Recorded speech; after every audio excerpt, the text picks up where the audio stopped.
अरे अभी और दूर है होली। समास है ना। टेस्ट सोमवार को। आपातकालीन। मैंने अभी पीछे भेजे। टेस्ट आए थे फिर मैंने वापस भेज दिया। पीछे सीट आधी से ज्यादा खाली नजर आई। उससे फर्क थोड़ी पड़ता है। मैंने तो पेपर नया बनाया है ना। मैंने तो पेपर नया बनाया था फिर मैंने बच्चे आज कम है। मैंने पहले ये सूचना दी थी टेस्ट आपकी संख्या के ऊपर निर्भर करेगा। यथावत रहेगी तो टेस्ट, कम रहेगी अगला बिंदु पढ़ाऊं। फिर आपातकालीन टेस्ट। मुझे लगा है तो पेपर तो मैंने नया बनाया है, उससे क्या फर्क पड़ता है। ठीक है। तो फिर आप तैयारी करके ही रहना, कभी भी हो सकता है। सोमवार को आपका दूसरा है तो भी होगा, तीसरा है तो भी होगा, कोई फर्क नहीं पड़ेगा। फिर भी संख्या के ऊपर निर्भर करेगा। आज मैं नया बिंदु पढ़ाऊंगा। आप तो पेन को भी बंद कर दो, बोर्ड पर आ जाओ पहले, है ना। सूचना तो यह है कि समास खत्म होंगे तो टेस्ट होगा, बस। बाकी कोई सूचना नहीं है। अब पढ़ो, बोर्ड पर आओ। हिंदी व्याकरण का दूसरा महत्वपूर्ण बिंदु। पहला, दूसरा। मैंने आपको बताया पूरी व्याकरण को संधि समास के नाम से जाना जाता है। पूरी व्याकरण को हम संधि समास के नाम से जानते हैं। ठीक है। तो महत्वपूर्ण बिंदु थे। मैंने आपको एक बात और बताई थी कि आज का जो छात्र है वह बिंदु विशेष की गहराई में बहुत अंदर तक गया। बाजार में जितनी भी पुस्तकें, गाइड या नोट्स उपलब्ध हैं सब पढ़ डाले। इसलिए सामने वाले को चैलेंज करता है, पूछ कहाँ से पूछता है, मैं भी तैयार हूं। और यही कारण है कि पेपर खत्म होते ही रेट लगना शुरू हो जाती है। आपने जो प्रश्न पूछा वह गलत, आपने जो ऑप्शन दिए वे गलत, आप जो उत्तर मान रहे वह गलत है। जिस पुस्तक से आपने पेपर बनाया हमने भी पढ़ी है, रेट लग जाती है। इसके बावजूद भी एग्जामिनर छटनी करता है। अब वह क्या करता है, बिंदु विशेष की गहराई में नहीं जाता, ऊपर ही ऊपर से प्रश्न पूछता है और अपना काम निकाल लेता है। ऐसे ही 10-12 प्रश्न यहाँ से पूछे जा चुके हैं समास शुरू होने से पहले ही। 10-12 उदाहरण उसने, 10-12 प्रश्न अब तक पूछ चुका है यहाँ से। पहली बार हमने इस बिंदु को पढ़ा था 6ठी क्लास में, और सबसे पहले पढ़ा था अव्ययीभाव समास। तो अव्ययीभाव समास को समझाने से पहले मैं आपको 10-12 प्रश्न ऐसे गिना दूंगा जो अब तक पूछे भी जा चुके हैं। ठीक है। तो ये बहुत महत्वपूर्ण बिंदु और यहाँ से प्रश्न भी खूब आते हैं, और जो असमंजस की स्थिति होती है उसको भी स्पष्ट करते हुए चलेंगे। सब इसमें ये दे रखा है, इसमें ये दे रखा है, किस में क्या दे रखा है वो सब मैंने पढ़ा है ना। जो आप किताब पुस्तक कोई गाइड कोई सी ले लेते हैं, किन किन में क्या दे रखा है वो तो मैंने भी तो पढ़े होंगे, है ना। अब किस में क्या दे रखा है और क्यों दे रखा है वो सब मैं आपको बता दूंगा, सब आपके समझ में आता हुआ चला जाएगा। तो ये महत्वपूर्ण बिंदु, पहले समास शुरू होने से पहले जो प्रश्न पूछे गए हैं मैं उनकी चर्चा कर रहा हूं। सबसे पहला प्रश्न पूछा गया था, समास का अर्थ क्या होता है।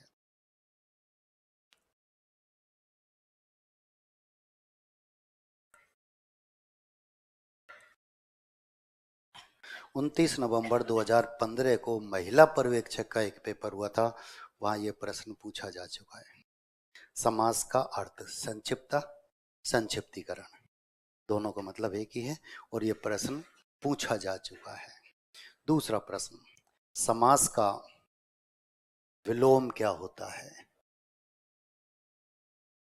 और हम विग्रह लिख कर आते हैं।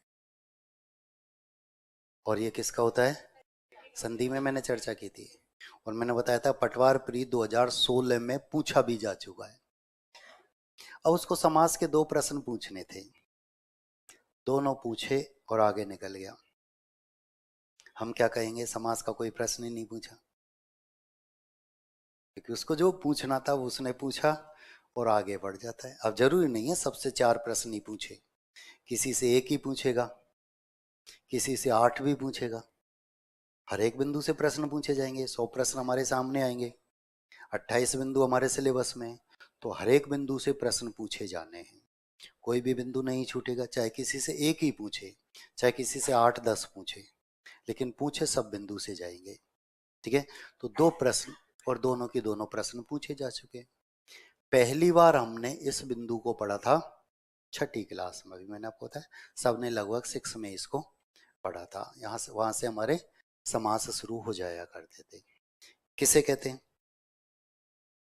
समास?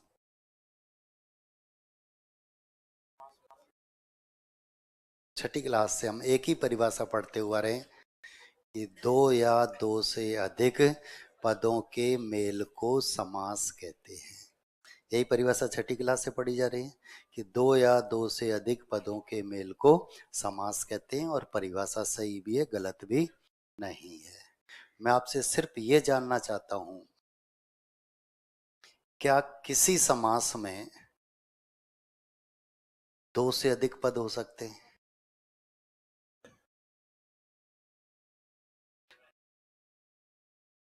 कितने छात्र कहते हैं हो सकते हैं? हाथ खड़ा करेंगे। हाँ, 50, 60, 70, 80, 90, 100, 110 तो है। कितने कहते हैं नहीं हो सकते? ईमानदारी से हाथ खड़ा करते हैं जिनके मन में शंका है। मतलब मैं 127 बच्चों को पढ़ा रहा हूँ, यही तो है। 17 आते उसमें से और 110 उसमें थे, तो बाकी के तो सत्यनारायण की कथा सुन रहे। नमस्ते। है ना, ये तो वो कथा भी नहीं सुन रहा था।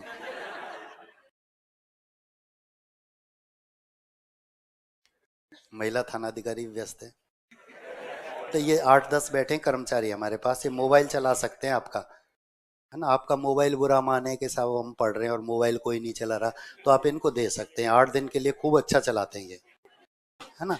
तो आपका कहीं आपका मोबाइल बुरा मानने लग जाए, आपसे रूस जाए, ऐसा कुछ हो तो, है ना। तो जब गांव छोड़ दिया, पढ़ ही लो। नहीं तो गांव में भी बैठ के हम मोबाइल चला सकते थे। मोदी जी ने यही अच्छे दिन दिए, घर घर जियो पहुंचा दिया, मम्मी जियो, पापा जियो, भाई जियो, बहन जियो, सब जियो, और ये नेटवर्क उन्होंने गांव गांव पहुंचा दिया, है ना। ठीक है, और अब तो ऑफर भी चल रहा है। आप आजकल होता है ना छोटी शादी और बड़ी शादी, होती है ना, छोटी दिवाली बड़ी दिवाली, तो छोटी शादी और बड़ी शादी, अंबानी जी के बेटे के छोटी शादी हो गई, अब बड़ी फिर कर लेंगे, है ना। तो ऐसे ऑफर उसने खूब दे रखे हैं, इसलिए घर घर जियो पहुंचा दिया। मोबाइल अगर लगता है ना कि चलना जरूरी, तो घर छोड़ के आ जाया करो, मम्मी पापा चलाते रहो इसे, है ना। जब इतने पैसे खर्च किए तो यहाँ हम थोड़ा सा पढ़ लेते हैं। ये वे प्रश्न हैं, ये वे पंक्तियां हैं जो नीचे ढूंढ तो रहे थे अभी, तो मैंने कहा हमारे यहाँ नहीं है सब ऐसे कोई, है ना, क्योंकि नहीं साहब हैं। और उन्होंने मेरे से कहा नहीं साहब हैं, होली का माहौल है, मुखौटा लगा रखा है, आप पहचान नहीं पा रहे। ध्यान दो, देखो, अभी अभी मैंने आपको पूछना है कि कुछ, आवाज नहीं आ रही?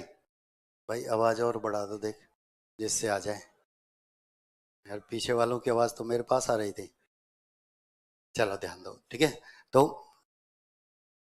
अभी अभी मैंने आपको समास की परिभाषा बताई कि 2 या 2 से अधिक पदों के मेल को समास कहते हैं, ठीक है। और मैंने ये भी कहा था कि परिभाषा सही है, गलत भी नहीं है।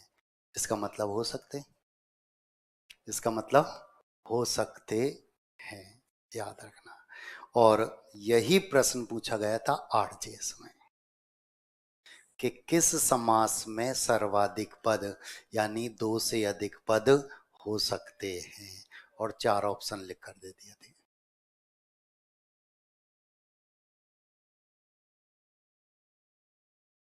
द्वंद्व का अर्थ क्या होता है? द्वंद्व का अर्थ होता है झगड़ा। द्वंद्व का अर्थ क्या होता है? दो झगड़ कर देखो कितने इकट्ठे हो जाएं। तो द्वंद्व समास में दो से अधिक पद, सर्वाधिक पद हो सकते हैं, याद रखना। जब द्वंद्व पढ़ेंगे तब हम इसके उदाहरण भी लिखेंगे। अब ये प्रश्न हमारे सामने आ जाता कि वह समास जिसमें दो से अधिक पद हो सकते हैं, चार ऑप्शन हमारे सामने आते तो हम सब बहुविधि के साथ ही चल देते। ज्यादातर की स्थिति यहाँ यही हुआ करती है। अब तीन प्रश्न बोर्ड पर हैं जो पूछे जा चुके हैं। कोई समास शुरू नहीं हुआ, किसी समास की कोई चर्चा नहीं की, लेकिन एक बिंदु से तीन प्रश्न अब तक एग्जाम हॉल तक पहुंच चुके हैं। ठीक है, अब मैं एक ऐसे प्रश्न की चर्चा करता हूं जो माध्यमिक शिक्षा बोर्ड ने गोद ले रखा है। जब हम 10वीं में पढ़ते थे तब भी पूछा जाता था, आप जब 10वीं में पढ़ते थे तब भी पूछा जाता था, अब जो 10वीं में पढ़ रहे हैं उनसे भी पूछा जाता है। प्रश्न क्या है? संधि और समास में अंतर स्पष्ट कीजिए। अनादिकाल से चला रहा है, संधि और समास में अंतर स्पष्ट कीजिए। ठीक है, हमारे सामने जो माध्यमिक शिक्षा बोर्ड में ये प्रश्न था लिखित। अब हमारे सामने तो ऑब्जेक्टिव आएगा, कैसे आएगा उसकी भी चर्चा करूंगा। पहले तो अंतर क्या है। संधि में वर्ण आपस में मिलते हैं, समास में पद या शब्द दोनों अलग अलग है, याद रखना। पद व्याकरणात्मक कोटियों से परिपूर्ण होता है, जिसके लिंग वचन कारक काल पुरुष सब होते हैं। शब्द में ऐसा हो यह अनिवार्य नहीं है, प्रत्येक शब्द पद नहीं होता, लेकिन प्रत्येक पद शब्द होता है, याद रखना। ठीक है, तो संधि में वर्ण आपस में मिलते हैं, जबकि समास में पद आपस में मिलते हैं। संधि में जब वर्ण आपस में मिलते हैं तो उनमें विकार उत्पन्न होता है, परिवर्तन होता है, लेकिन समास में जब पद आपस में मिलते हैं उनमें विकार उत्पन्न नहीं होता है। यदि दो पदों के मिलने पर, ध्यान देना प्रश्न यहीं से निकलते हैं, यदि दो पदों के मिलने पर कोई विकार उत्पन्न होता भी है तो संधि का नियम काम करता है, समास का अपना अलग से कोई नियम नहीं होता है। कि पद आपस में मिल रहे हैं और विकार उत्पन्न हो रहा है तो निश्चित रूप से संधि के नियम ने काम किया है, समास का ऐसा नियम नहीं होता है।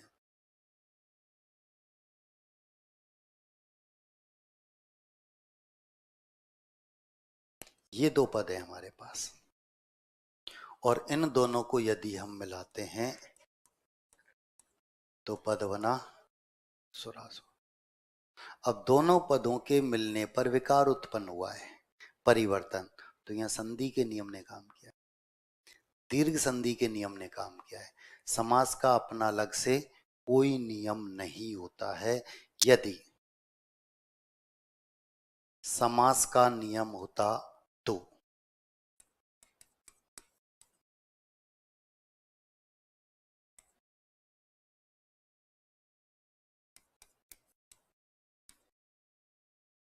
यहां भी विकार उत्पन्न होता, यहां भी परिवर्तन होता। कोई विकार नहीं, जैसी रसोई वैसा घर यथावत, कोई परिवर्तन नहीं हुआ। यदि दो पद आपस में मिलते हैं, उनके मिलने पर विकार उत्पन्न होता है तो संधि का नियम काम करता है, समास का अपना अलग से ऐसा कोई नियम नहीं होता है। ये बहुत सामान्य सी बात मैंने आपको बताई है। अब यहां से प्रश्न आते हैं एग्जाम, कैसे, ध्यान देना। बहुत प्रचलन में 2015 से तो लगातार पूछे जा रहे हैं। प्रश्न आता है, वह पद जिसमें संधि और समास दोनों हैं। संधि का भी उदाहरण है, समास का भी उदाहरण है। वह पद जिसमें संधि और समास दोनों नहीं है, सिर्फ सामासिक पद है, कोई संधि नहीं है। ठीक है, किसी एक को उठाएगा, याद रखना। यहाँ गड़बड़ी हुई, कई के मन में प्रश्न भी आया कि साहब आपने कहा संधि और समास दोनों नहीं है।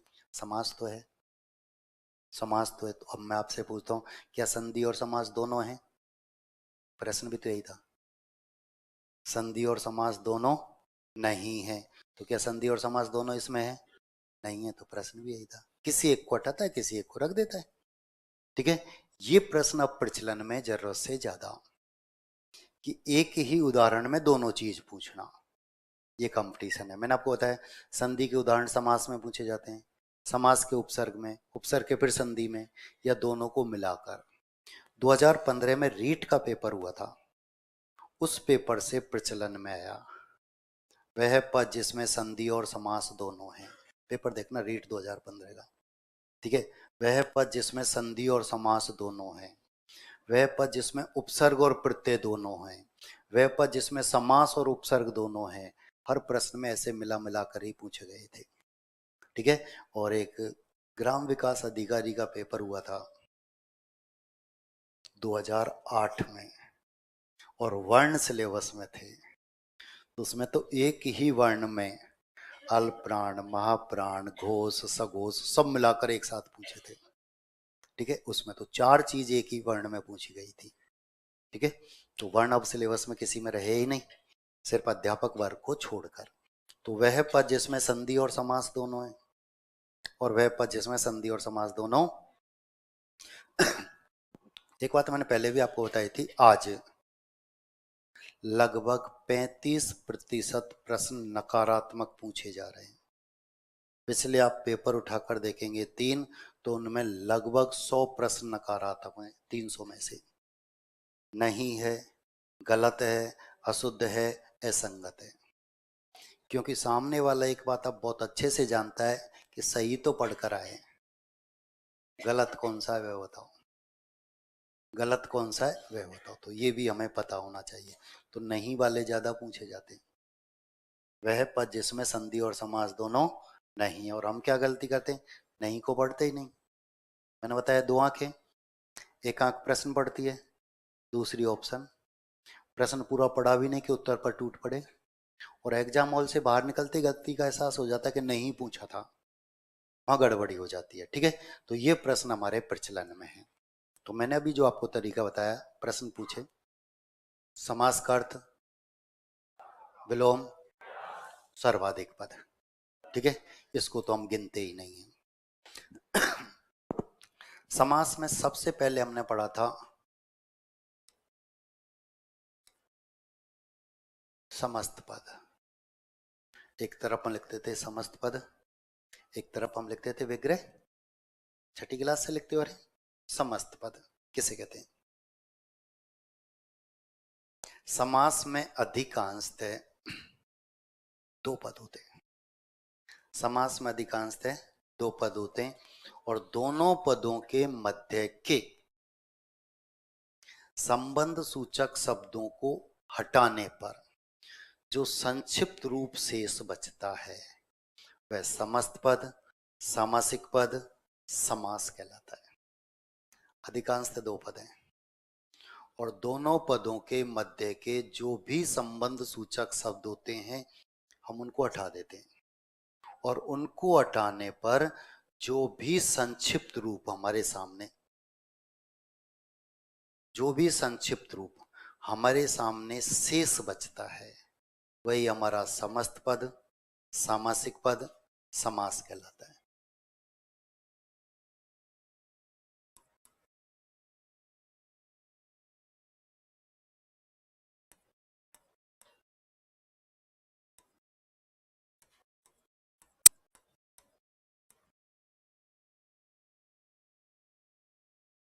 दो पद है हमारे पास, एक रसोई और एक घर। अब इन दोनों के मध्य के बीच के ये संबंध सूचक शब्द हैं, इनको हमने हटा दिया। अब इनको हटाने पर ये संक्षिप्त रूप हमारे सामने शेष बचा, यही हमारा समस्त पद, सामासिक पद या समास कहलाता है। 10 जुलाई 2015 को एक पेपर हुआ था आरजेएस का, हाई कोर्ट ने पेपर लिया, वहां ये पूछा गया था, ठीक है। तो वहां ये पूछा जाए, 4 प्रश्न है आपकी स्क्रीन पर जो अब तक पूछे जा चुके हैं। मैंने किसी समास की कोई चर्चा नहीं की। अब बताओ, एक बिंदु से 4 प्रश्न कम है।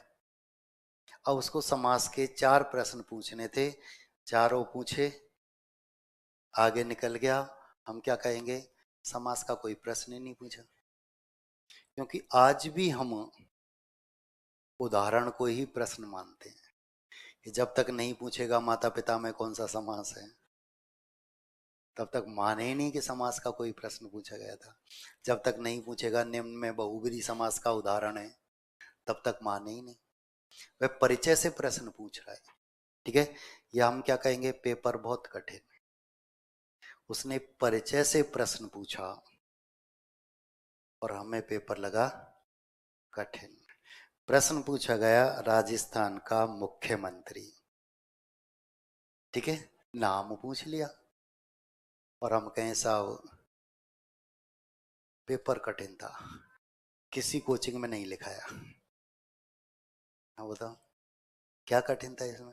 वे परिचय से प्रश्न पूछ रहे। आज हमारी आदत क्या है, किसी दे उदाहरण पढ़ो और हम उनको रटने लग जाते हैं। उदाहरण के भी प्रश्न पूछे जाते हैं, लेकिन ये जो प्रश्न होते हैं ये मेरिट वाले होते हैं, ये ऊपर नीचे करने वाले होते हैं।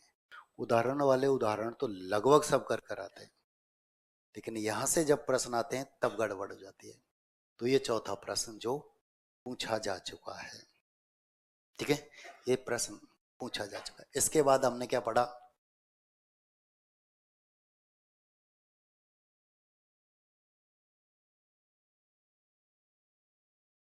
समास विग्रह। इसका एकदम विपरीत, इसका एकदम उल्टा। समास में अधिकांशतः 2 पद होते हैं।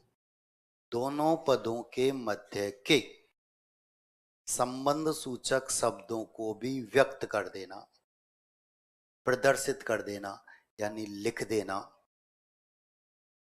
समास विग्रह कहलाता है। 2 पद है और दोनों पदों के मध्य के जो भी संबंध सूचक शब्द हैं उनको हमने व्यक्त किया, प्रदर्शित किया, यानी लिख दिया, तो वह क्या कहलाया,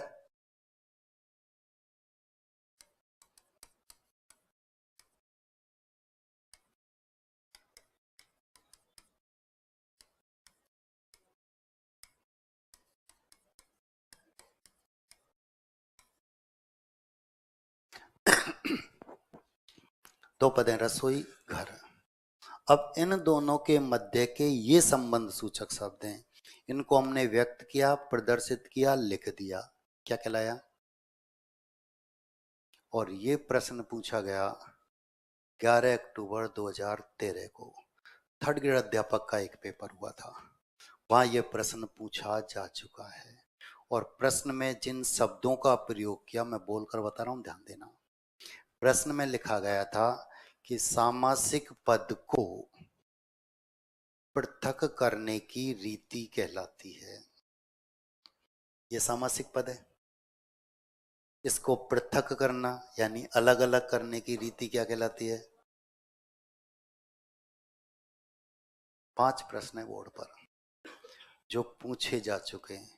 अब बताओ, एक बिंदु से 5 प्रश्न कम है क्या। उसको यही 5 पूछने आगे निकल गया और साहब पहली बार ज्योग्राफी क्लासरूम में याद आई कि सब पृथ्वी घूमती है। आते हैं ना एग्जाम हॉल में तो प्रैक्टिकल देखने को मिलता है कि पृथ्वी, हाँ साहब वहां सही पढ़ा रहे थे। अब एक बिंदु से 5 प्रश्न कम नहीं होते, बहुत होते हैं। और आजकल ऐसे प्रश्न एग्जाम हॉल में पहुंच रहे हैं, यही ऊपर नीचे करते हैं बस, ठीक है। ध्यान दो, मैंने जिन शब्दों का प्रयोग किया, संबंध सूचक शब्द, ध्यान देना बोर्ड पर, दोनों पदों के मध्य के संबंध सूचक शब्दों को हटाने पर जो संक्षिप्त रूप शेष बचता है, समस्त पद, दोनों पदों के मध्य के संबंध सूचक शब्दों को व्यक्त कर देना। मैंने कहा संबंध सूचक शब्द, क्या हम संबंध सूचक शब्दों के स्थान पर कारक चिन्ह शब्दों का प्रयोग कर सकते हैं, कर सकते हैं या नहीं। कितने कहते हैं कर सकते हैं, हाथ खड़ा करा, देखो मेरे को हाथ दिखाई देते हैं बस। कितने कहते हैं नहीं कर सकते, 3 4 5 6 7 8 9 10 11 12 13। अब ऐसे कितने हैं जो पुराने छात्र हैं और जिन्होंने कहा कर सकते हैं? पहले तो वो हाथ खड़ा करो। पुराने छात्र हैं और जिन्होंने कहा कर सकते हैं, दो ही तीन थे बस। अब ऐसे कितने जो पुराने छात्र हैं जिन्होंने कहा कि नहीं कर सकते? वो हाथ खड़ा करो। अब बेईमान बहुत हैं। ठीक है, ये वो थानेदार हैं जिनको कांस्टेबल ढूंढ रहे हैं।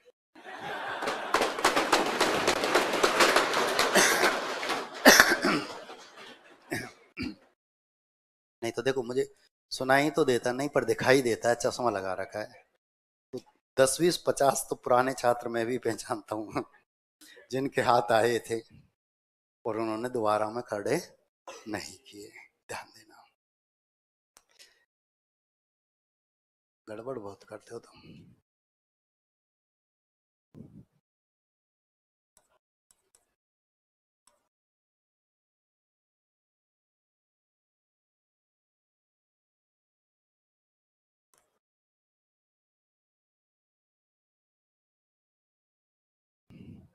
बोर्ड पर आ जाओ।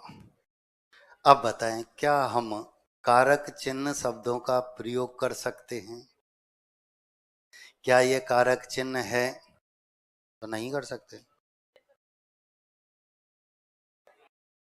आप सब बहुत अच्छी तरह से जानते हैं कि सिर्फ सिर्फ और सिर्फ तत्पुरुष समास में ही कारक चिन्हों का प्रयोग होता है, बाकी के में नहीं होता।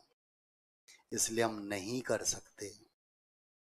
इसलिए मैंने कहा संबंध सूचक शब्द, क्योंकि कारक चिन्ह भी संबंध सूचक शब्द होते हैं। अगर कारक चिन्ह शब्दों का ही प्रयोग कर सकते थे तो ये भी कारक चिन्ह होता फिर। तो जिन जिन का प्रयोग हम कर रहे हैं वे ग्रह करते समय वे सब कारक चिन्ह नहीं होते। ठीक है, इसलिए मैंने क्या कहा, संबंध सूचक। संबंध करते तो जोड़ना।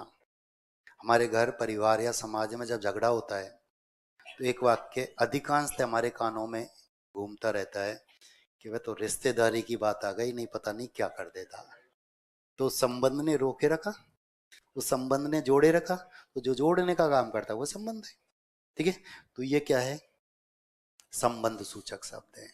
इसलिए मैंने संबंध सूचक शब्दों का प्रयोग किया।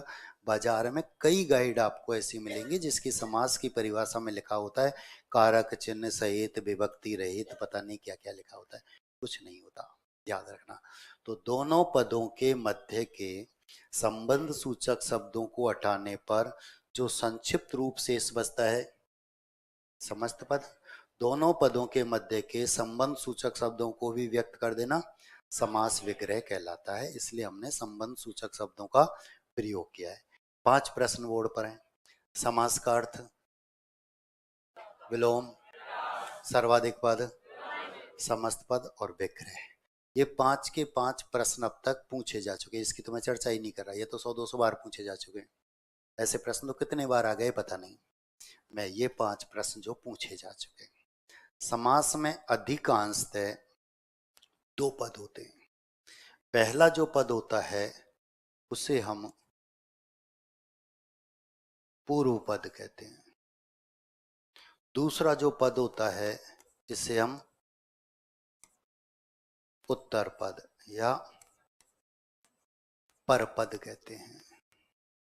अब उत्तर पद के नाम से जब प्रश्न पूछा जाता है तो कोई भी उत्तर पर होता है और वह उत्तर पद के स्थान पर लिख कर देता है पर पद, तब गड़बड़ हो जाती है, तब असमंजस की स्थिति में आ जाते हैं।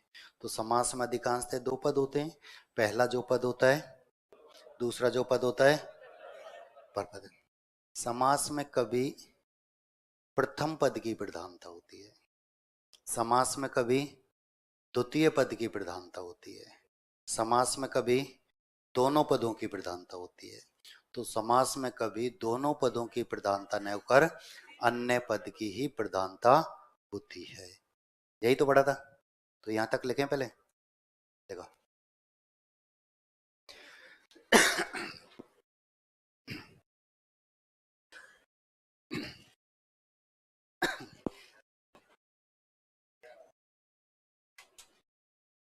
लिखेंगे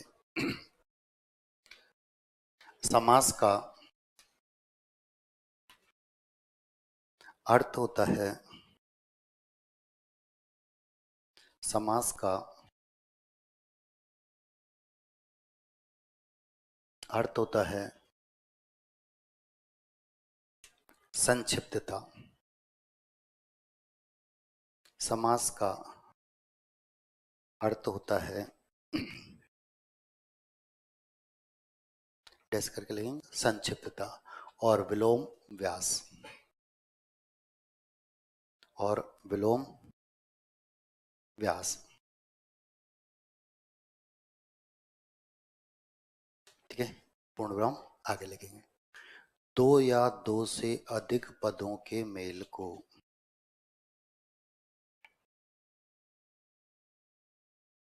दो या दो से अधिक पदों के मेल को समास कहते हैं। दो या दो से अधिक पदों के मेल को समास कहते हैं। जैसे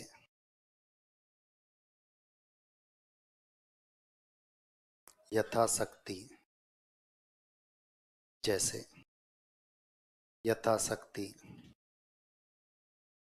नीलकमल, कॉमा लगा के लिखते हुए चलेंगे, नीलकमल, माता पिता,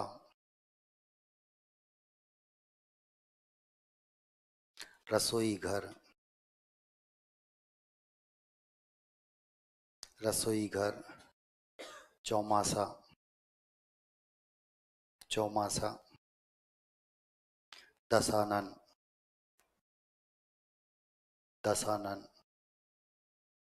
आदि।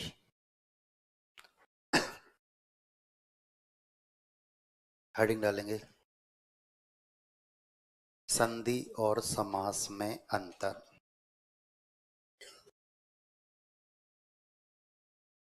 संधि और समास में अंतर लिखेंगे। संधि और समास में अंतर।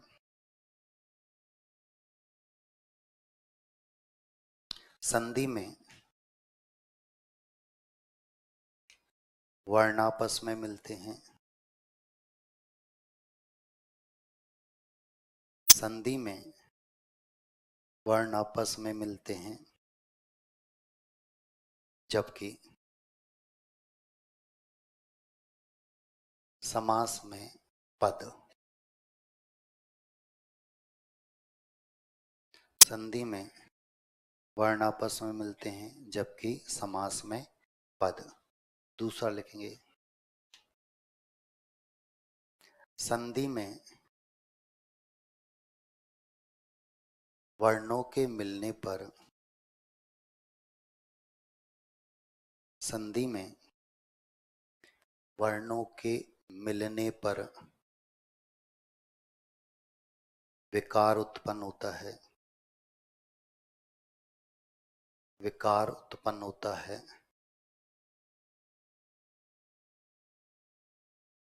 समास में नहीं, समास में नहीं। नोट डालेंगे,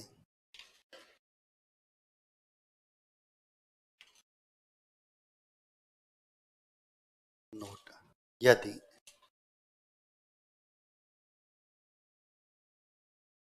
दो पदों के मिलने पर,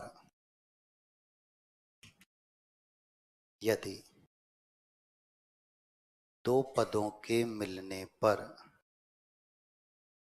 विकार उत्पन्न होता है,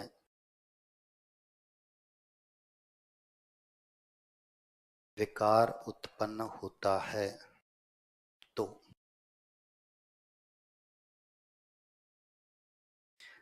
संधि का नियम काम करता है। संधि का नियम काम करता है।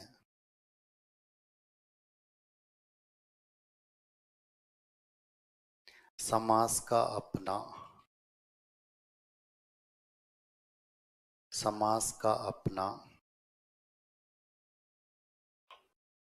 ऐसा कोई नियम नहीं होता है। समास का अपना ऐसा कोई नियम नहीं होता है। दो पद आपस में मिले, विकार उत्पन्न हुआ तो संधि के नियम ने काम किया है। समास का ऐसा कोई नियम नहीं होता है। जैसे ये उतारो,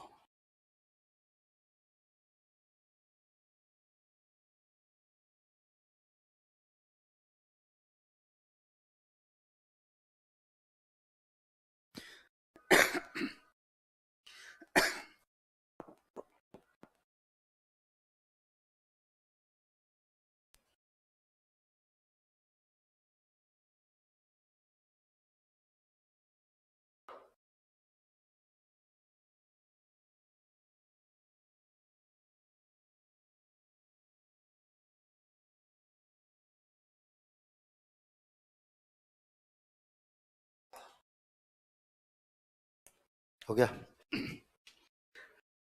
हेडिंग डालेंगे समस्त पद।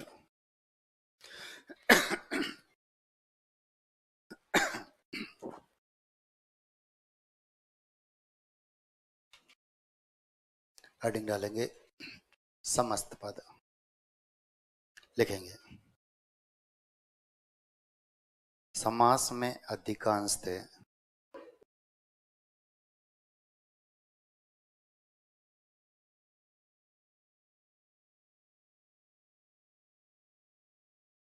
दो पद होते हैं।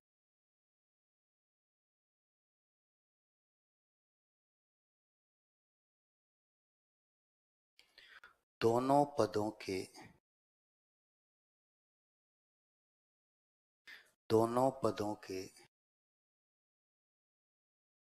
संबंध सूचक शब्दों को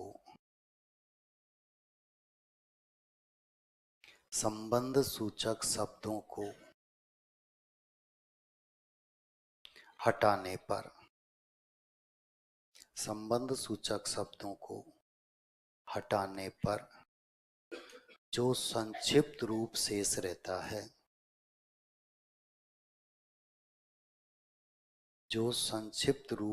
रहता है, उसे समस्त पद या सामासिक पद कहते हैं। समस्त पद या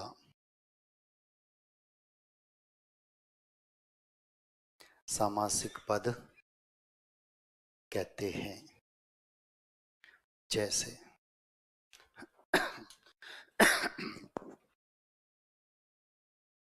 रसोई के लिए घर, रसोई घर। रसोई के लिए घर, रसोई घर।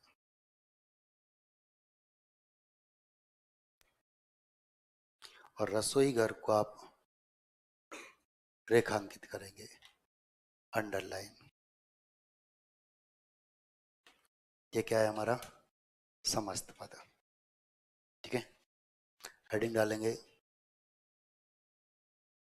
समास विग्रह।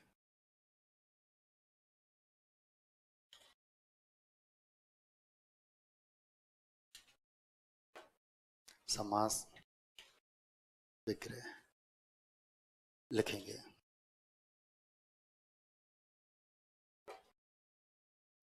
दोनों पदों के, हेडिंग डालेंगे समास विग्रह डैश करके, दोनों पदों के मध्य के संबंध सूचक शब्दों को भी, दोनों पदों के मध्य के संबंध सूचक शब्दों को भी व्यक्त कर देना। दोनों पदों के मध्य के संबंध सूचक शब्दों को भी व्यक्त कर देना समास विग्रह कहलाता है।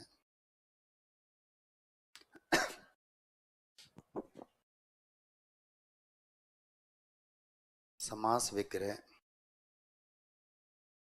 कहलाता है। जैसे रसोई घर, रसोई के लिए घर,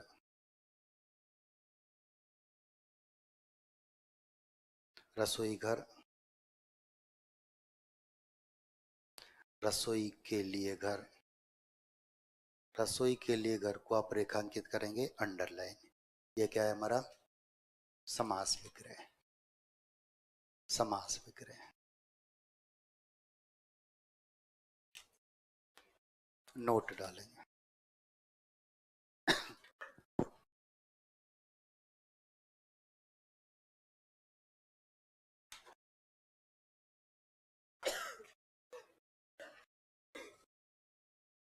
नोट नंबर 1,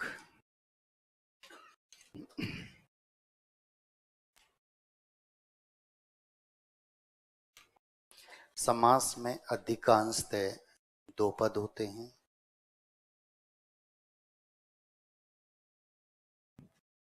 समास में अधिकांशतः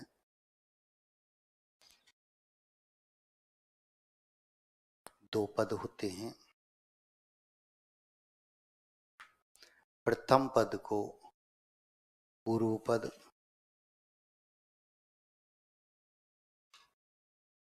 प्रथम पद को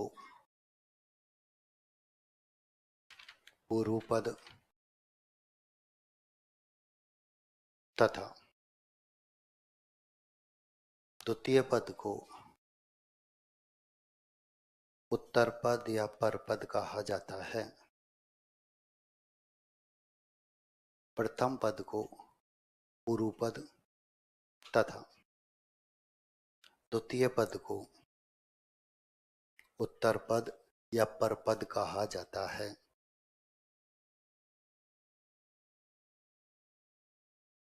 नोट नंबर 2,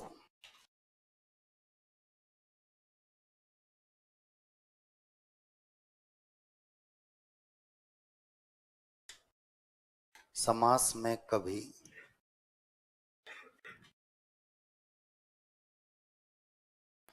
प्रथम पद की प्रधानता,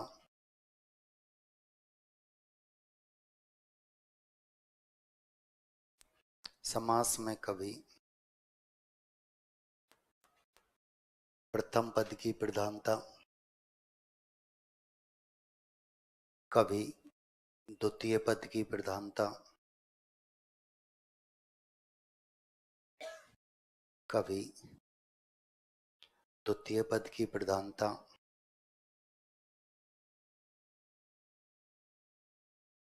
कभी दोनों पदों की प्रधानता, समास में कभी प्रथम पद की प्रधानता, कभी द्वितीय पद की प्रधानता, कभी दोनों पदों की प्रधानता, तो कभी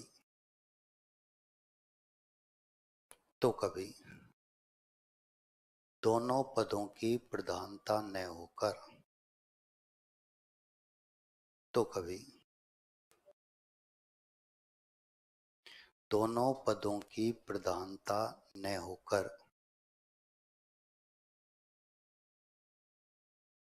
अन्य पद की प्रधानता होती है।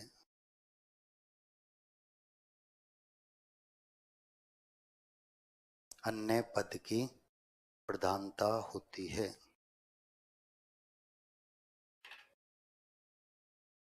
नोट नंबर 3,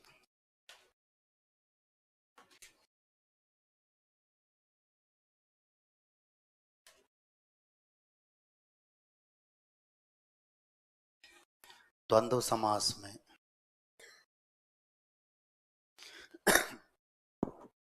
द्वंद्व समास में सर्वाधिक पद,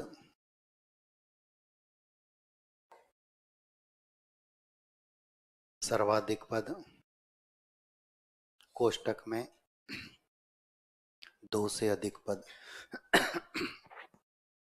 सर्वाधिक पद कोष्टक में दो से अधिक पद कोष्टक बंद हो सकते हैं, हो सकते हैं। ठीक है, अभी तक यहीं तो पढ़ा, इतना ही तो पढ़ा, सब कुछ लिखा। हेडिंग डालेंगे समास के भेद, और पेन कॉपी बंद।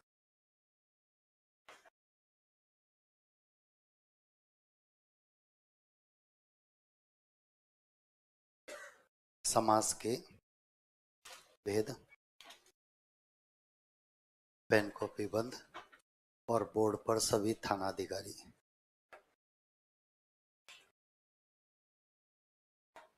थोड़ा सा समझना है, फिर लिखना है। अब इतना तो समझ में आ गया, सब जैसे समझाएंगे वैसे ही लिखा भी देंगे, तो हम क्यों लिखने का कष्ट करें, बाद में ही लिख लेंगे।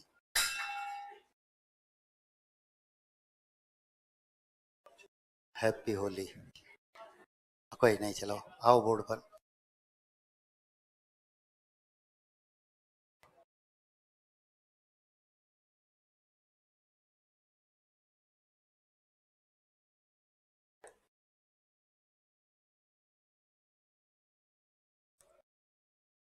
प्रथम पद की प्रधानता, कौन सा समास?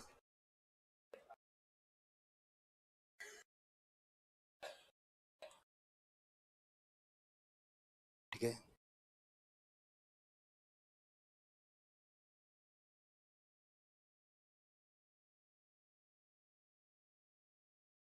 द्वितीय पद की प्रधानता, कौन सा समास?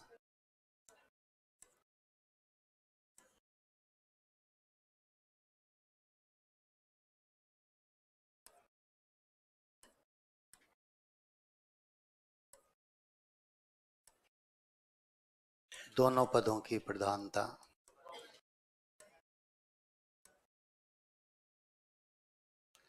द्वंद्व समास।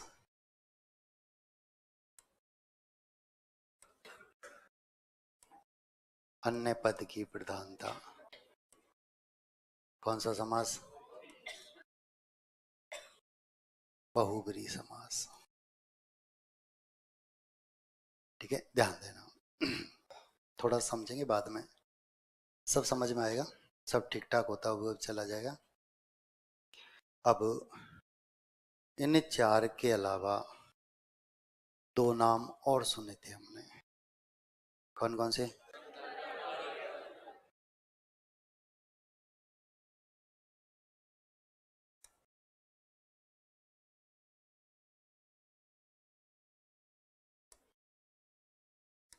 दोनों तत्पुरुष के वेद होते हैं, दोनों तत्पुरुष के भेद होते हैं। अब चार पंक्ति मैंने बोर्ड पर लिखी, और ये चारों की चारों पंक्तियां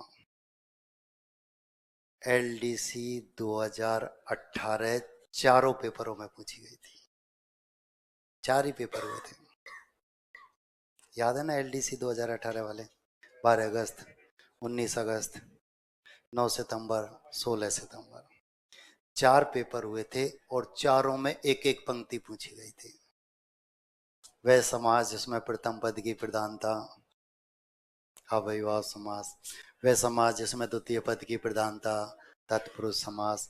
वह समाज जिसमें दोनों पद की प्रधानता, वह समाज जिसमें अन्य पद की प्रधानता। तो अपने अपने नाम को कोस रहे थे एलडीसी में। सब हमारे घर वाले भी कितने खड़ूस हैं, नाम ए से शुरू कर दिया।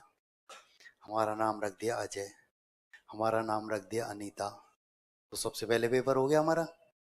अगर एस से शुरू करते, संगीता रखते अनीता की जगह, अजय की जगह तरुण रखते, तो हम बहुत पीछे पहुंच जाते, यहाँ पेपर देते। यहाँ से यहाँ पेपर देने में 35 दिन का लगभग समय मिला था। ये 12 अगस्त को हुआ था, 16 सितंबर को हुआ था। अब पेपर वही, लेकिन छात्र को 35 दिन अतिरिक्त पढ़ने का समय मिला, और 3 प्रश्न पहले उसके सामने आ गए, तो वो क्यों पढ़े? बाकी के 3 हटा, एक ही पंक्ति पढ़ूंगा। तो एलडीसी का पेपर यदि आपको धुंधला सा याद है, जिसने 4th पेपर दिया था उनके ज्यादा सिलेक्शन थे। अल्फाबेटिक क्रम से ये पेपर हुआ था, और जिनको 35 दिन अतिरिक्त मिले, और प्रश्नों की स्थिति उनके सामने आ चुकी थी कि ऐसे प्रश्न पूछे जा रहे हैं। तो वो और हिसाब से तैयार हो गए, उसी हिसाब से तैयार होते हुए चले गए और उनका यहाँ ज्यादा सिलेक्शन हुआ था। ठीक है, लेकिन पटवार वर्ती में इसका उल्टा हो गया। जिन्होंने पेपर पहले दिया था उनका सिलेक्शन ज्यादा हुआ था। 23-24 अक्टूबर को पेपर हुआ था और 24 अक्टूबर को करवा चौथ था।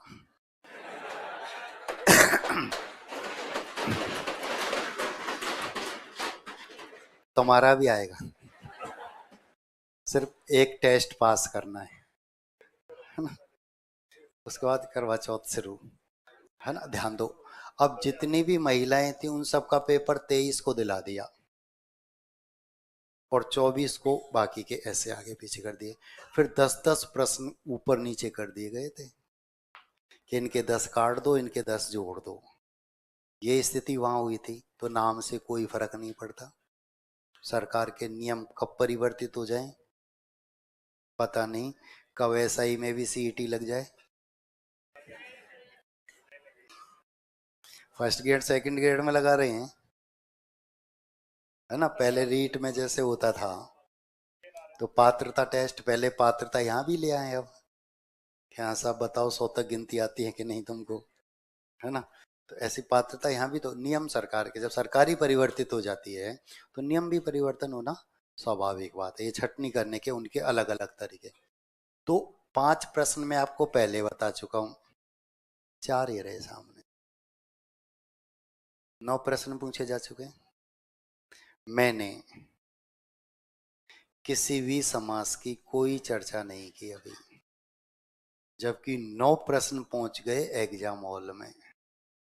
मैंने कहा परिचय से प्रश्न पूछे जा रहे हैं, बिंदु विशेष में तो हम पहुंचा ही नहीं। बिंदु विशेष की गहराई में तो बहुत बाद में जाएंगे, पहले तो हम परिचय तो कर लें एक बार। ये प्रश्न सब पूछे जा चुके हैं और ये नहीं एलडीसी में ही पहली बार आए थे, उससे पहले भी ये पूछे गए थे। एलडीसी 2013 वाले पेपर में पूछे गए थे, जो 11 जनवरी को पेपर हुआ था 14 में, वहां भी ये उदाहरण थे। ठीक है, तो ये प्रश्न बहुत पूछे जाते हैं।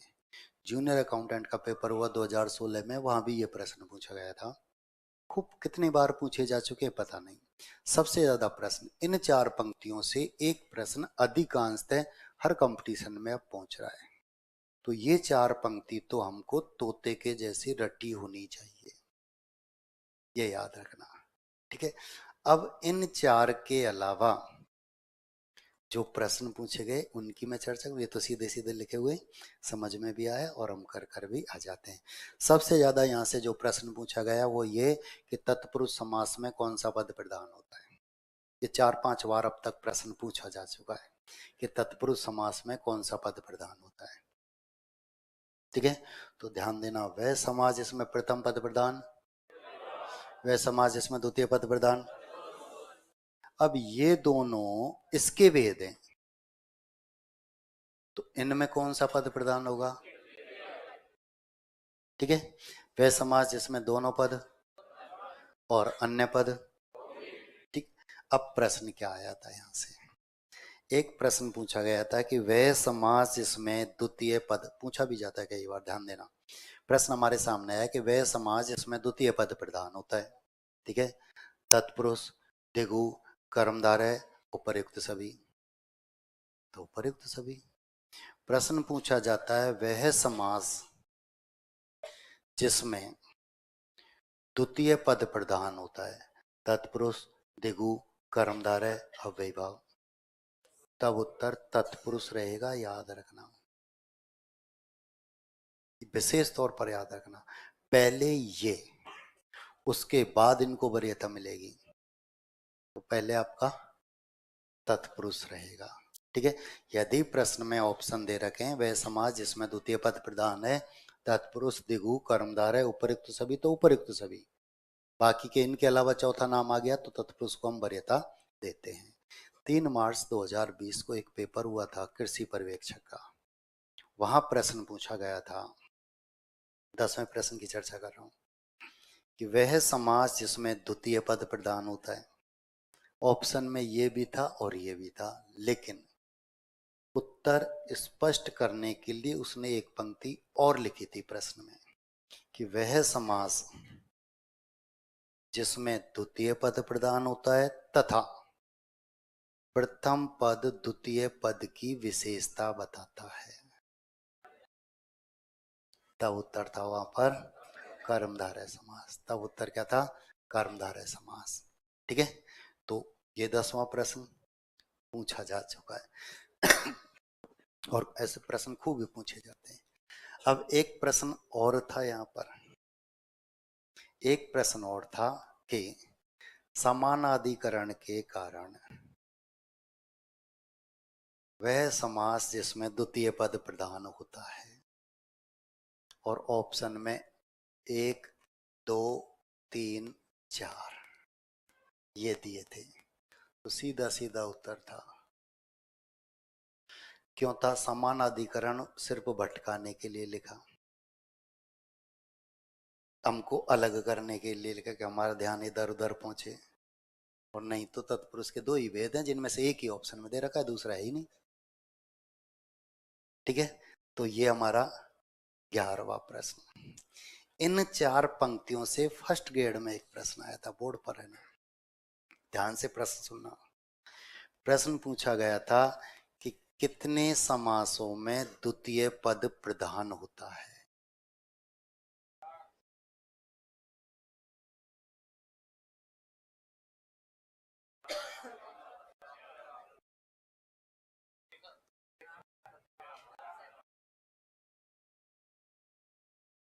एक, दो, तीन, चार।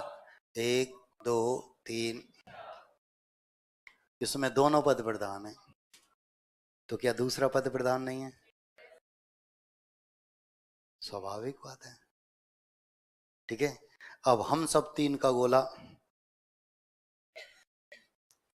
क्योंकि धुंधला सा ये तो याद रहा हमको कि हाँ सब ये दोनों इसके भेद हैं, तो इसमें द्वितीय पद 3 हो गए, एक के साथ 3 हो गए, लेकिन इसमें दोनों पद प्रधान है, पहला भी है और दूसरा भी है। वह पद जिसमें नहीं, कितने पदों में प्रथम पद प्रधान होता है?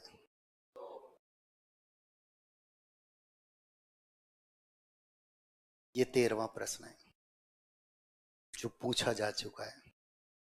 अब 14वां प्रश्न, ध्यान देना और थोड़ी सी सावधानी, मतलब थोड़ा सा ध्यान इधर उधर गया और गलत हो जाता है।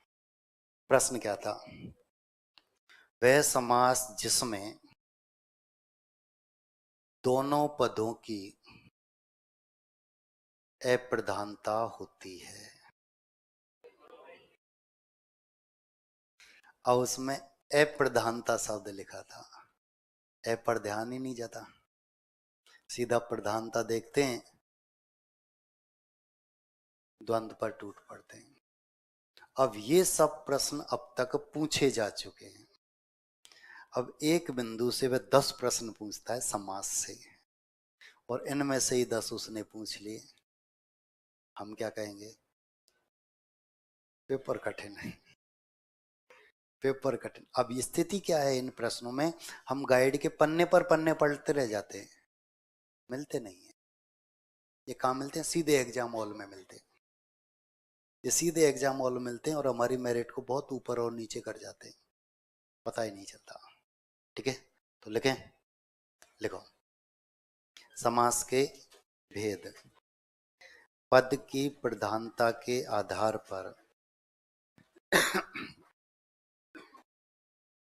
पद की प्रधानता के आधार पर समास के 4 भेद होते हैं।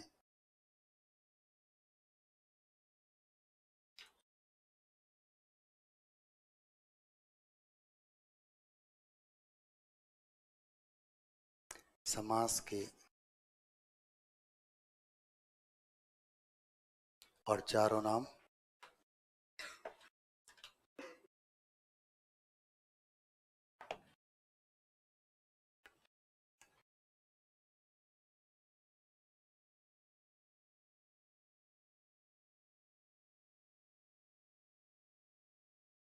प्रधानता क्या होती है, यही लिखा है क्या? प्रमुखता होती है जो पद जिस पर सब कुछ निर्भर होता है। हाँ, हिंदी की बुक आ गई है, सब इंस्पेक्टर के लिए हिंदी की बुक, ठीक है, महेशा पब्लिकेशन से आ चुकी है, नीचे दुकान पर उपलब्ध है, आप खरीद सकते हैं, ठीक है। और उसमें पिछले सभी पेपर दिए हुए हैं, ठीक है। एक कोचिंग वालों ने दिया था, उनको कांस्टेबल पकड़ रहे हैं, है ना, पता है ना आपको, थानेदारों को कांस्टेबल पकड़ रहे हैं। चले आगे। पद की प्रधानता के आधार पर समास के चार भेद होते, बोर्ड से उतारने, अब तत्पुरुष के सामने ही लिखने, कर्मधारय और, देखो हम क्या गलती करते हैं, द्वंद्व के सामने लिख जाते हैं और 3 दिन बाद कहते हैं साहब पहले तो आपने ये लिखाए थे, अब ये बता रहे हो।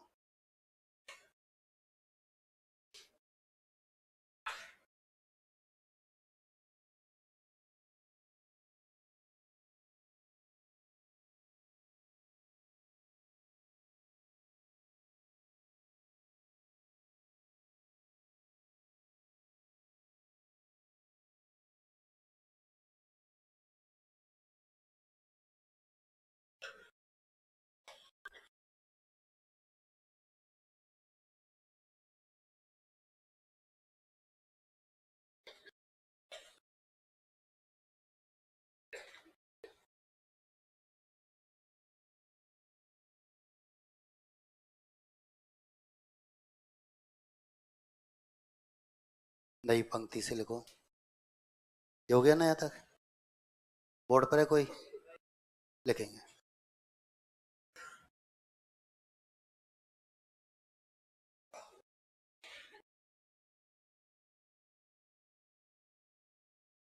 नई पंक्ति से, सामान्यतः समास के 6 भेद होते हैं।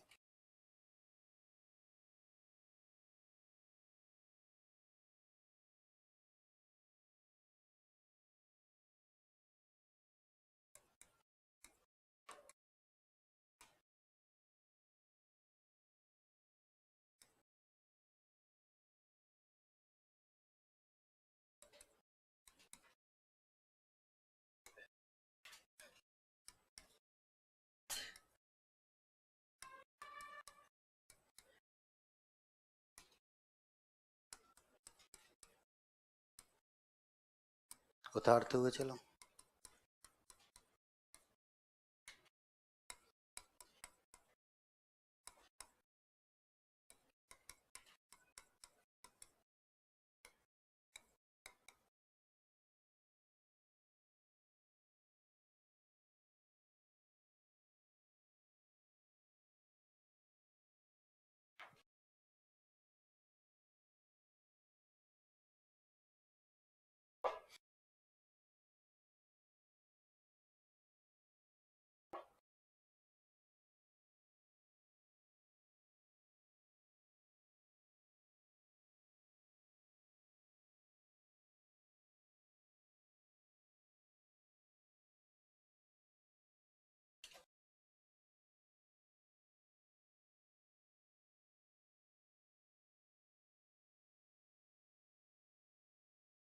हो गया।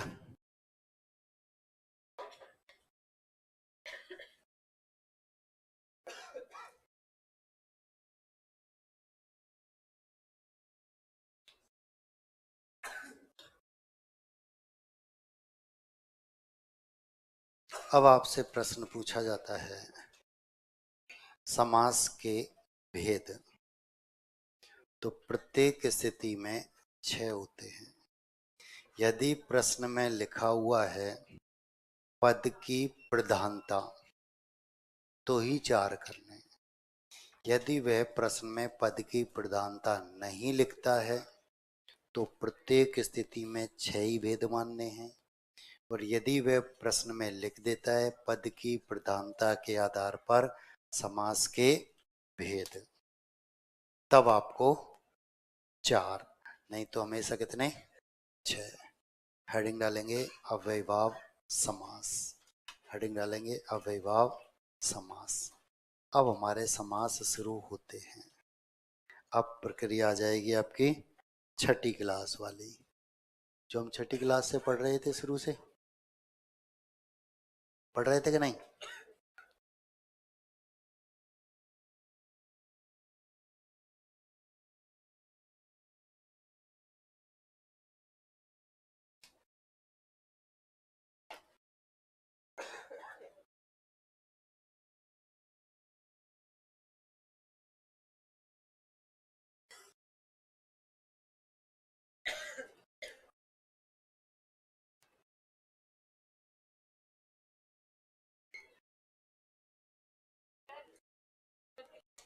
सर्दी लग रही है, सर्दी लग रही है, बंद कर दे। अब घूमते रहा करो, देखो कौन से इलाके में सर्दी है, कौन से में गर्मी है, ऐसे ही चालू करते रहा करो, है ना।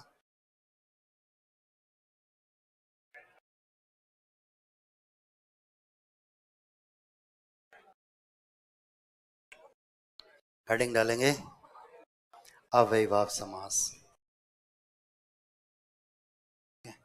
अब बोर्ड पर आ जाओ।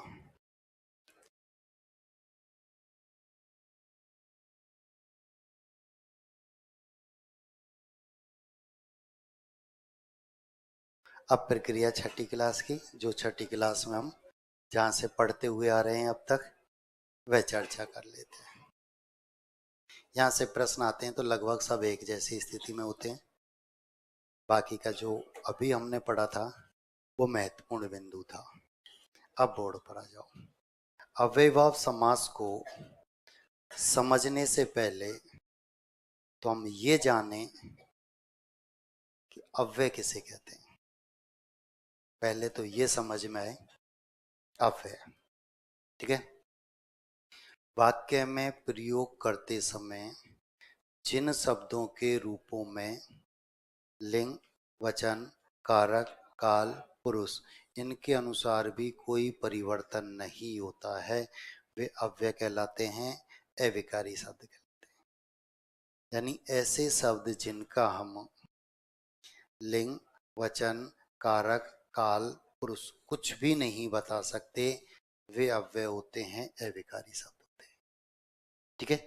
ढीठ वाला के नियम कहते हैं, चाहे प्यार से समझाओ, पिटाई लगाकर समझाओ, अपनी बात पर अड़ गए तो अड़ गए, वही अव्यय होते हैं। यानी जिनका हम लिंग, वचन, कारक, काल, पुरुष कुछ नहीं बता पाएंगे, ठीक। अव्ययीभाव समास को समझने के लिए तीन सामान्य सी बातें याद होना आवश्यक है। यदि आप तीन बातें याद रख पाते हैं तो अव्ययीभाव समास का कोई भी उदाहरण कभी भी गलत नहीं होता। तीन बहुत सामान्य सी बात। पहली,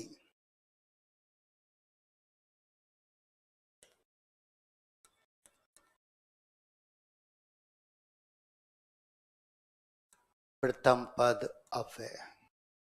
यदि पहला पद अव्यय होता है तो वह अव्ययीभाव समास का उदाहरण होता है।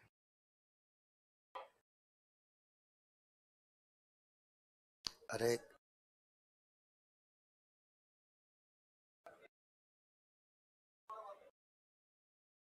अरे छोड़ो रे, तुम आओ बोर्ड पर है, तुम पता नहीं कहाँ कहाँ पहुंच जाते हैं। तो कोई सी बंद कर, कोई सी भी चालू कर, फिर घूम के दोबारा चालू बंद कर देना, है ना, जब इनको लगेगा हाँ ठीक है। आओ बोर्ड पर। मैं काम की बात बता रहा हूँ, आप पता नहीं कहाँ खिसक जाते हैं। ध्यान दो, प्रथम पद अव्यय, दूसरा पद क्या है, याद रखने की आवश्यकता नहीं, सिर्फ पहला पद देखो वह अव्यय है या नहीं। कैसे पता लगाएंगे? बातें करेंगे, पूछेंगे उससे, लिंग, वचन, कारक, काल, पुरुष यदि कुछ भी बता देता है तो अव्यय नहीं है, और कुछ भी नहीं बताता है तो अव्यय है, क्योंकि उनका हम लिंग, वचन, कारक, काल, पुरुष कुछ भी नहीं बता सकते, और वही अव्यय होगा। एकमात्र पद जो पूछा जाता है। यथा, इसके बाद वो कुछ भी जोड़े उसकी सिरदर्दी। जितने भी पेपर अब तक हुए हैं उनमें एक ही पद बार बार इस पंक्ति से घूम रहा है, यथा। अब इसके आगे पीछे वह कुछ भी जोड़ सकता है। अब मैं बात करूं यथाशक्ति, तो 100, 200, 1000, 500 बार पूछा जा चुका है। कितनी बार पता नहीं, ये आप भी बहुत अच्छी तरह से जानते हैं। यहाँ एक पेपर हुआ 2 अगस्त 2015 जूनियर अकाउंटेंट का, इसके पीछे क्रम जोड़ा था, यथा क्रम, ठीक है। और 29 नवंबर 2015 को महिला पर्यवेक्षक का पेपर हुआ, इसके पीछे पति जोड़ा था, यथा पति। कुछ भी जोड़े उसकी सिरदर्दी। याद रखना आपको, तो एक ही पद याद रखना है। अब इसके बाद वह कुछ भी लिख सकता है। हमारा पहला पद क्या है, यथा। अब बताओ ये कौन सा लिंग है, कौन सा वचन है, कौन सा कारक है, कौन सा काल है, कौन सा पुरुष है, नहीं पता। और जिसके विषय में कुछ भी पता नहीं होता वह अव्यय होता है। और यदि पहला पद अव्यय होता है, अव्ययभाव समास का उदाहरण होता है, ठीक है। यदि इस यथा के अलावा कोई और दूसरा उदाहरण इस पंक्ति से पूछा जाता है तो एकमात्र उदाहरण है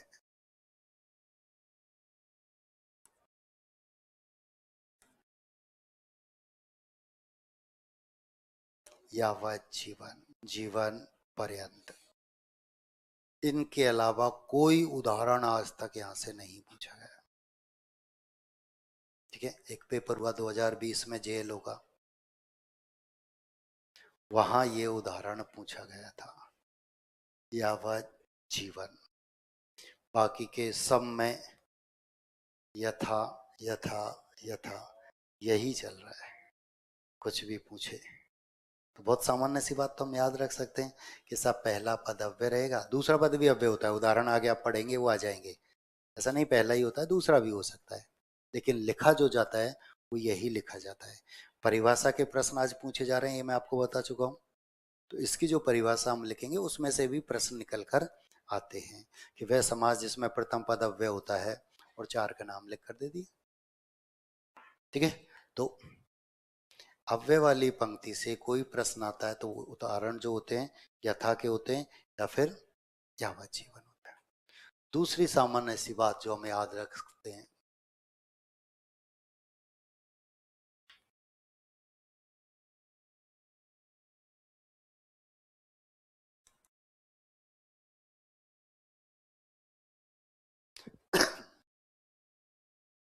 प्रथम पद उपसर्ग। यदि किसी भी पद में उपसर्ग जुड़ा हुआ है तो भी वह अव्ययभाव समास का उदाहरण होता है। कोई भी पद है उसमें उपसर्ग जुड़ा,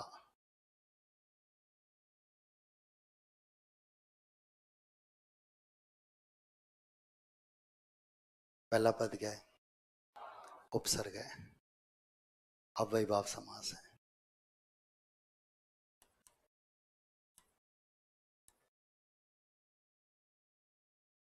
पहला पद क्या है, अनु, उपसर्ग है, अव्ययभाव समास।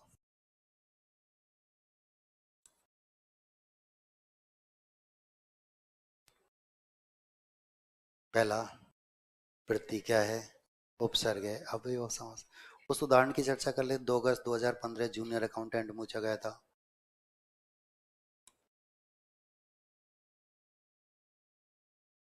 हर क्या है, उपसर्ग है, ठीक है। तो 2 बातें आपने याद रखी, प्रथम पद और प्रथम पद तो अव्ययभाव समास। कभी कभी दूसरा पद भी उपसर्ग हो जाता है।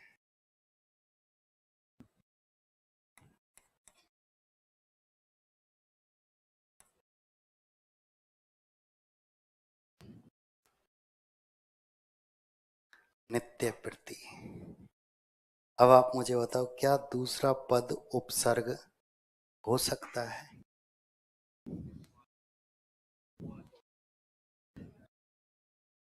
कितने कहते हैं हो सकता है? पहले तो वे हाथ खड़ा करेंगे। हाथ 2 3 4 5 6 7 8 9 10 11 12 13 14 15। कितने कहते हैं नहीं हो सकता? 10 20 30 100 200 250। और जिनके समझ में नहीं आता वो तो अपवाद में चले जाते हैं। अपवाद है ना। और दिमाग ने कही के तो काम करना ही, सोचने समझने की शक्ति। दोबारा बोर्ड पर आओ। देखो उपसर्ग अभी हमने पढ़े थोड़ी। चलो उपसर्ग किसे कहते हैं? पहले जोड़ते हैं, अर्थ में परिवर्तन करते हैं, यही ना। पहले जोड़ते हैं, अर्थ में परिवर्तन करते हैं। तो बताओ ये पहले जोड़ रहा है क्या? तो फिर उपसर्ग कैसे हुआ? फिर उपसर्ग कैसे हुआ? ठीक है, ये उपसर्ग नहीं होता है, ये अव्यय होता है। याद रखना, ये अव्यय होता है। कुछ अव्यय जो होते हैं वे उपसर्ग का काम करते हैं, और कुछ उपसर्ग कभी कभी अव्यय का भी काम करते हैं। याद रखना, ठीक है। क्योंकि उपसर्ग तो हमेशा पहले ही जुड़ेगा, उपसर्ग तो हमेशा पहले ही जुड़ेगा, ये याद रखना। शब्द के अंत में किसी भी स्थिति में उपसर्ग नहीं जुड़ सकता, ये याद रखना। दोबारा मोटा तरीका से कम, घर का सबसे बड़ा बेटा सबसे छोटा दामाद हो सकता है।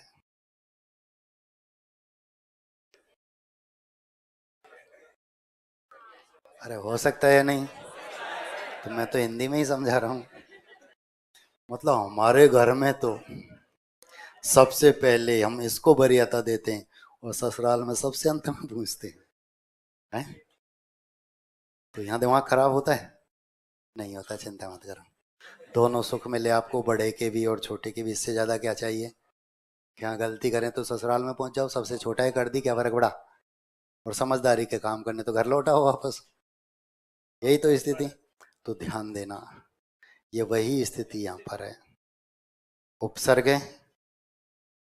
अव्यय बना, बाद में जुड़ गया, ठीक है। ये या तो दो बातें आपने याद रखी, प्रथम पद प्रथम पद, ये दोनों बातें माध्यमिक शिक्षा बोर्ड की पुस्तक में यानी 10वीं तक बहुत आसानी से पढ़ने को मिल जाती है। तीसरी और सबसे महत्वपूर्ण बात, जहां से आज कंपटीशन में प्रश्न पूछे जा रहे हैं, और वह है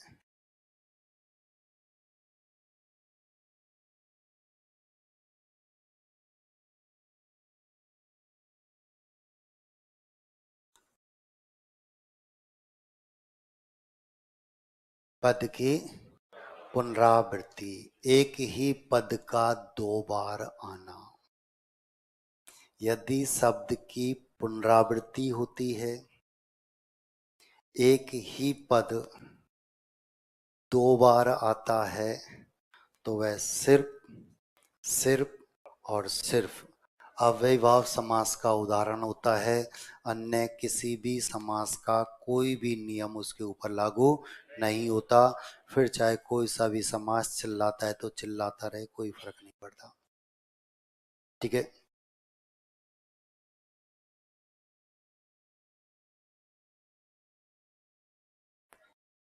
घर घर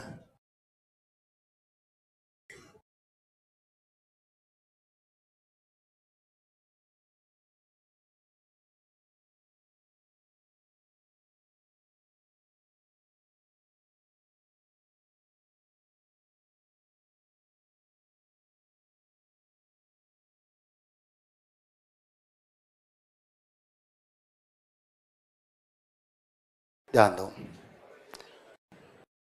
पद की पुनरावृत्ति, एक ही पद दो बार, एक ही पद दो बार आया तो अव्ययीभाव समास। ठीक है, यहां से सबसे ज्यादा उदाहरण जो पूछा जाता है,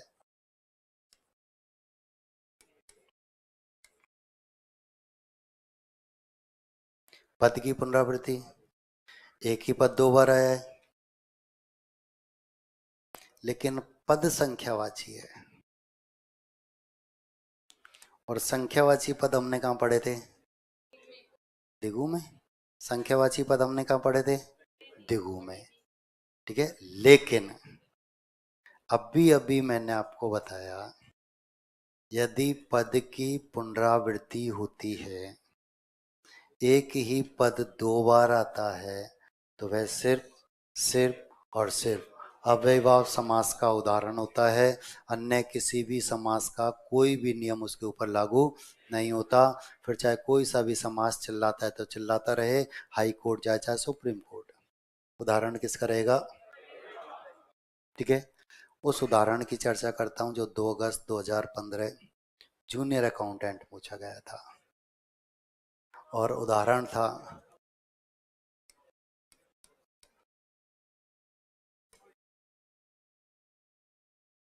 दिनों दिन।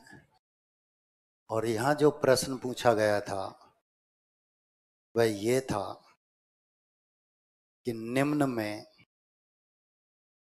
अव्ययीभाव समास का उदाहरण नहीं है, यथाक्रम, हर रोज, दिनों दिन। अब इनके अलावा जो चौथा ऑप्शन था वह उत्तर था। 3 पंक्तियां बताई, अब तीनों में से उसने एक एक उदाहरण उठाया और प्रश्न को कर दिया। ये थानेदार व्यस्त हो जाता है एक बीच में, सफेद शर्ट के पीछे जो बैठा, खड़ा हो, हाँ जल्दी खड़ा हो, हाँ नमस्ते। मैं चला हूँ मोबाइल, मेरे को भी आता। हाँ यार, ऐसा भी क्या है उस मोबाइल में जो यहाँ नहीं है? उसको सब बाद में याद करेंगे, जल्दी याद हो जाएगी, है ना? अभी यहाँ पता नहीं कहाँ किस किस के पीछे लग जाते हो।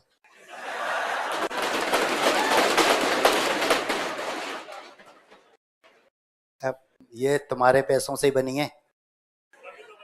हाँ यार, और अपनी सामान ऐसे मत करा करो कि तोड़ने लगे, बड़ा बड़ा बड़ा। आओ, मतलब ये तोड़ के जाएंगे, हमने तो ये फिर करके, है ना? आ जाओ, तोड़ना कुछ नहीं, नहीं तो कांस्टेबल पकड़ लेंगे, याद रखना। लौट कराओ दोबारा।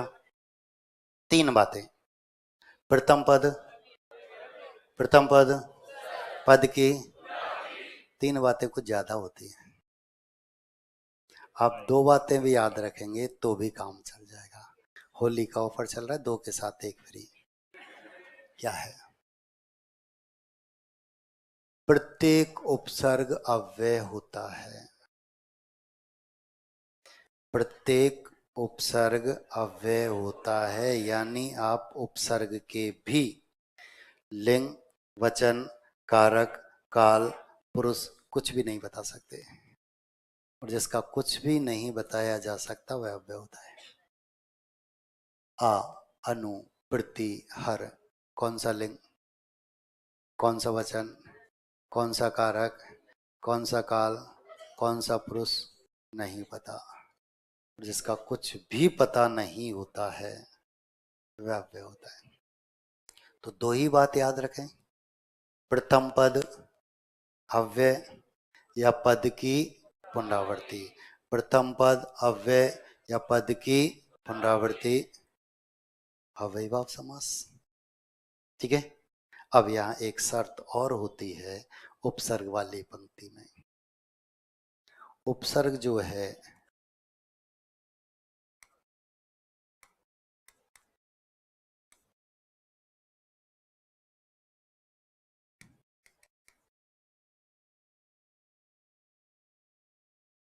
विशेषणात्मक या अभावात्मक, इसे नकारात्मक भी कहते हैं, नहीं होना चाहिए।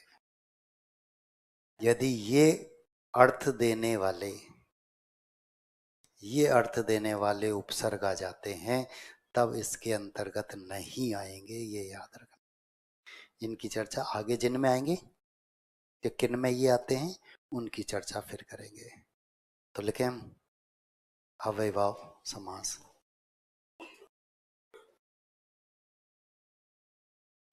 लिखते हुए चलो। अव्ययभाव का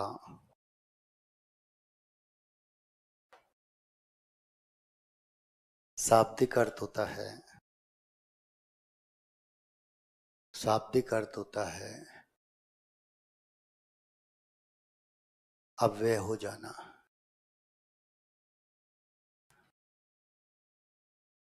अव्यय हो जाना।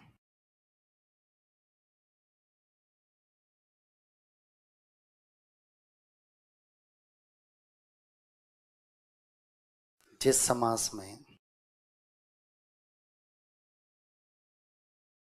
समास में प्रथम पद अव्यय तथा प्रधान हो,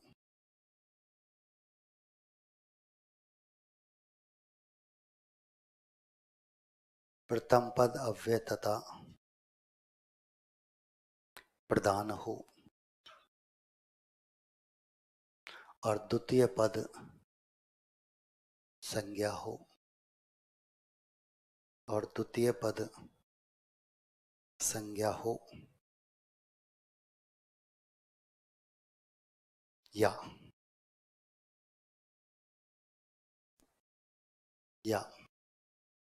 पद की पुनरावृत्ति हो,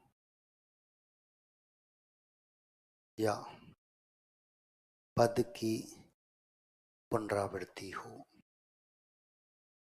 उसे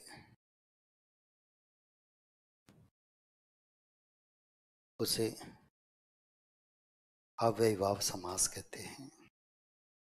पद की पुनरावृत्ति हो उसे अव्ययभाव समास कहते हैं।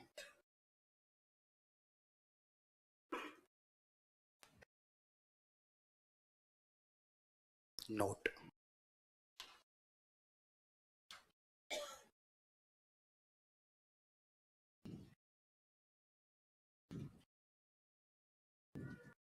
जिस पद में, नोट लिखेंगे, जिस पद में उपसर्ग जुड़ा होता है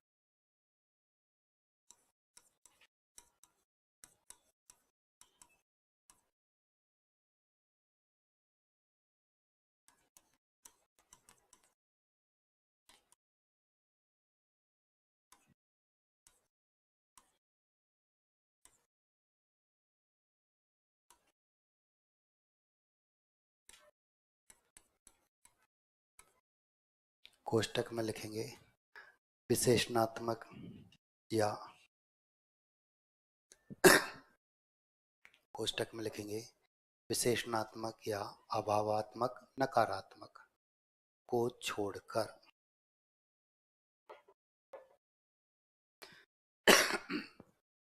को छोड़कर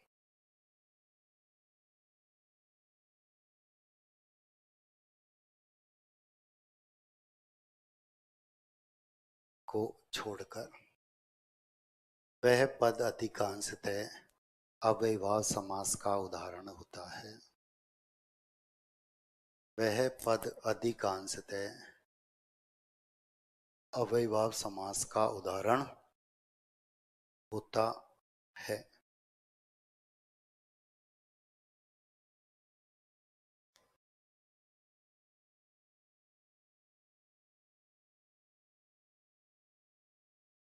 वह पद अधिकांशतः अव्ययभाव समास का उदाहरण होता है। जैसे, और उदाहरण लिखेंगे अगली क्लास में।